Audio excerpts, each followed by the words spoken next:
Donald Trump has just performed a miracle, becoming this morning the 47th President of the United States. But he gave the credit to God in his inauguration speech. I was saved by God to make America great again. The golden age of America begins right now. And Trump may be right on both counts. First, on the miracle, it's hard to deny. I mean, he was beaten in an election 4 years ago. Even many Republicans disowned him when he wouldn't admit it. His Democrat enemies then buried him in legal cases, trying to get him jailed or otherwise out of the way. And in the election campaign, he survived 2 assassination attempts, one by the miracle of turning his head just at the right moment so the bullet just clipped his ear and didn't take off the back of his head. And as for unleashing a new American revival, and one I think that's going to rock Australia, Trump today made sure that he will not waste a minute of this second chance and start by doing just that. He today signed nearly 200 executive orders demanding immediate action. In his inauguration speech, he spelled out some of them. With these actions, we will begin the complete restoration of America and the revolution of common sense. It's all about common sense. First, I will declare a national emergency at our southern border. That is why today I will also declare a national energy emergency. We will drill, baby, drill. America will be a manufacturing nation once again, and we have something that no other manufacturing nation will ever have, the largest amount of oil and gas of any country on earth, and we are going to use it.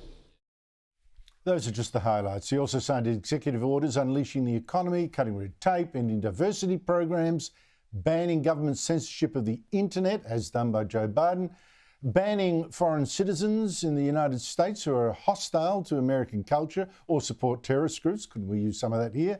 He even today renamed the Gulf of Mexico the Gulf of America and switched the name of North America's highest mountain back to Mount McKinley, after Barack Obama gave it an indigenous name.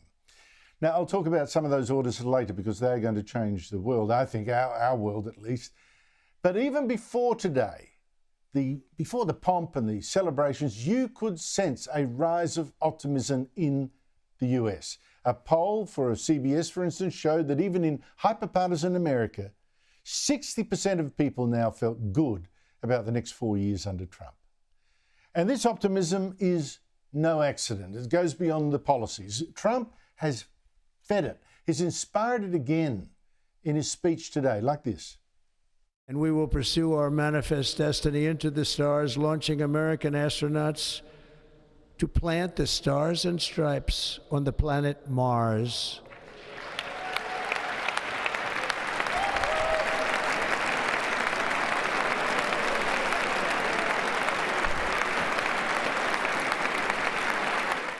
Elon Musk, one of the tech billionaires who were there and who, like Amazon boss Jeff Bezos, also there, has his own space company, couldn't have been more excited. Can you imagine how awesome it will be to have American astronauts plant the flag on another planet for the first time?